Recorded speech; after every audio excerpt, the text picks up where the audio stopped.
François Lunseni Fall, ministre d'État pour les Affaires étrangères en Guinée. Vous avez la parole.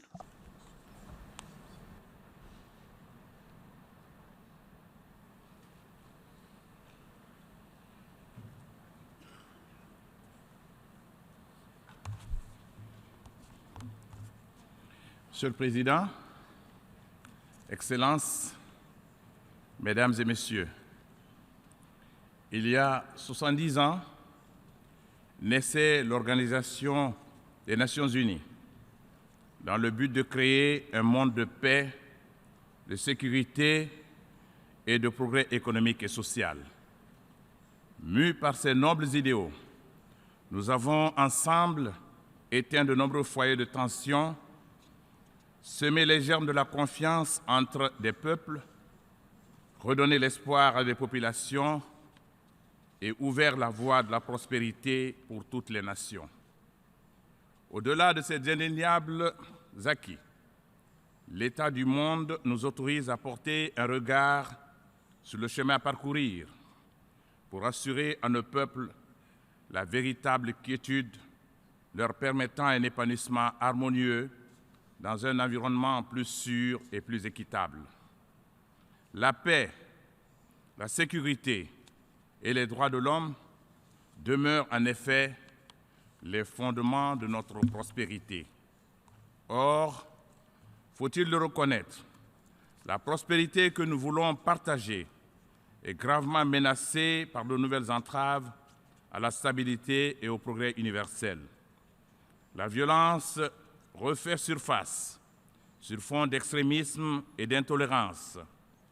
Le développement pour tous peine à se concrétiser par l'enracinement de l'extrême pauvreté et ses corollaires. L'exclusion, source de frustration, met en péril la démocratie et la bonne gouvernance.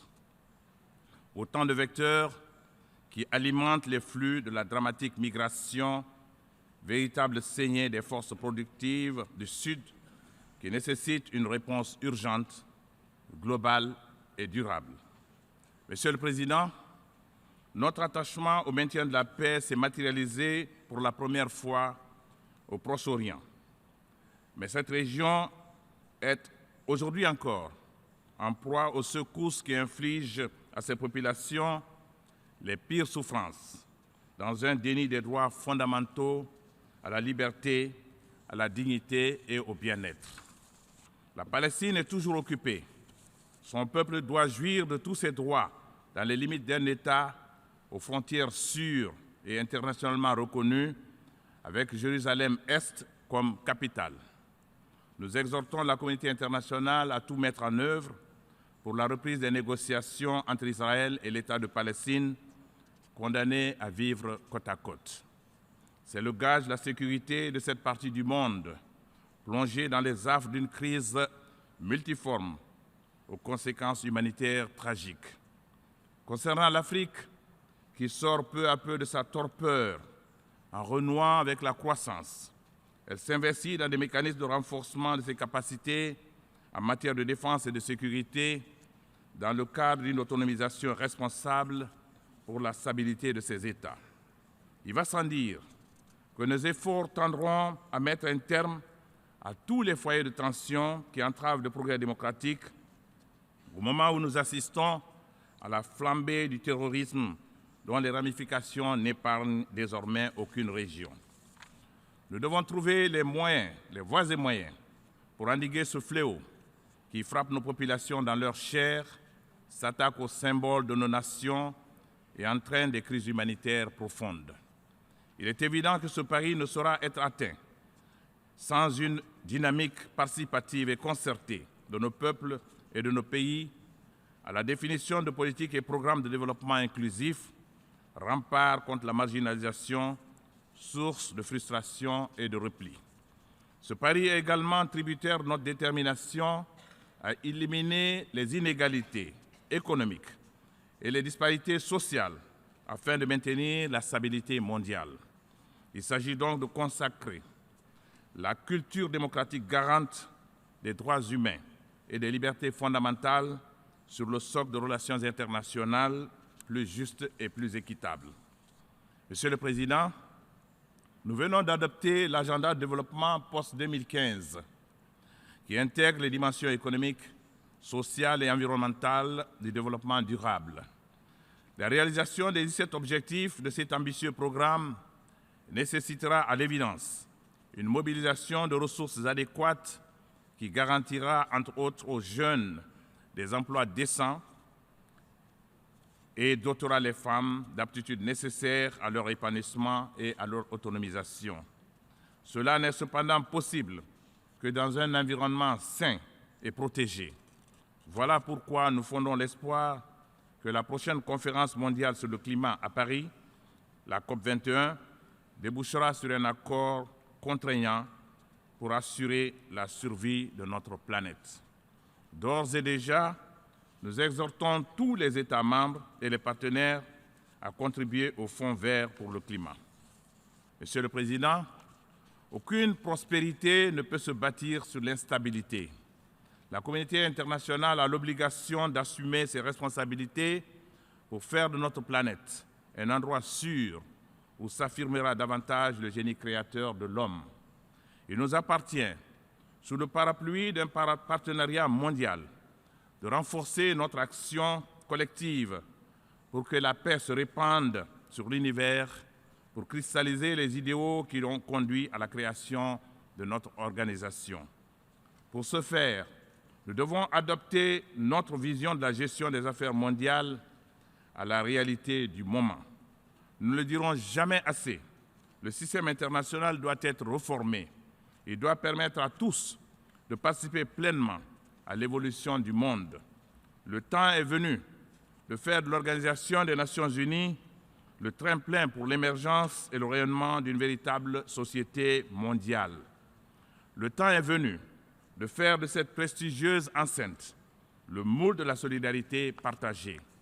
Il est grand temps de faire de ce merveilleux outil le temple de la promotion de la paix, de l'équité et de la justice. La Guinée demeure convaincue de la nécessité de renforcer le rôle de l'Assemblée générale et de démocratiser le Conseil de sécurité. C'est pourquoi elle salue l'initiative de la France et du Mexique pour l'encadrement de l'usage du droit de veto en cas d'atrocité de masse. Toutefois, cette mesure de nature à préserver la paix et le respect des droits humains doit revêtir un caractère universel, équitable et applicable à toutes les régions du monde. Monsieur le Président, la détente, concept clé des relations internationales, est irremplaçable dans l'équilibre du monde. Le règlement pacifique du nucléaire iranien et le rapprochement tant souhaité entre les États-Unis d'Amérique et Cuba, qui doit déboucher sur la levée de l'embargo, constitue un pas important dans l'instauration d'un climat de paix et de sécurité propice à la promotion d'une coopération mutuellement avantageuse. L'histoire vient ainsi de prouver, une fois encore, qu'en privilégiant les vertus de la négociation et du dialogue à l'usage de la force, il était possible d'aplanir les divergences les plus profondes. Notre conviction en l'efficacité du multilatéralisme demeure inébranlable. C'est la seule alternative pour faire face aux défis de plus en plus nombreux et complexes qui se dressent sur le chemin du progrès tant ambitionné par nos peuples. Notre pays ne ménagera aucun effort pour participer à cette exaltante entreprise, surtout au moment où il s'ancre dans la dynamique démocratique qui se matérialisera le 11 octobre prochain par la tenue dans la transparence de l'élection présidentielle.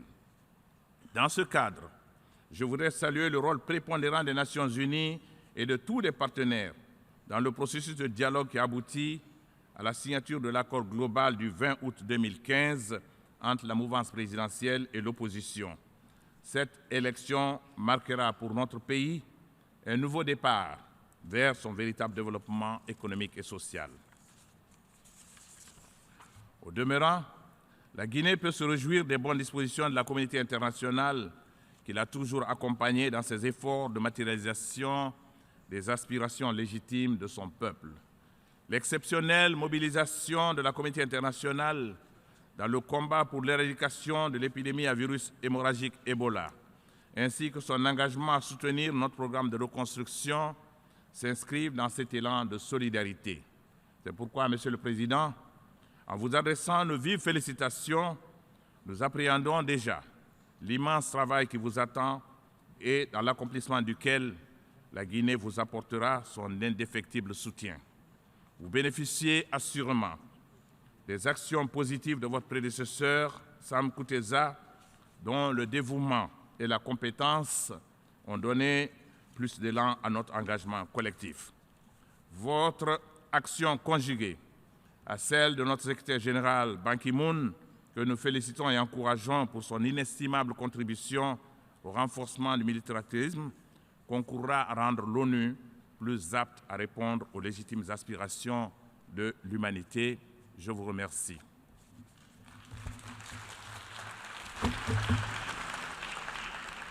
I thank the Minister of State. Je remercie le ministre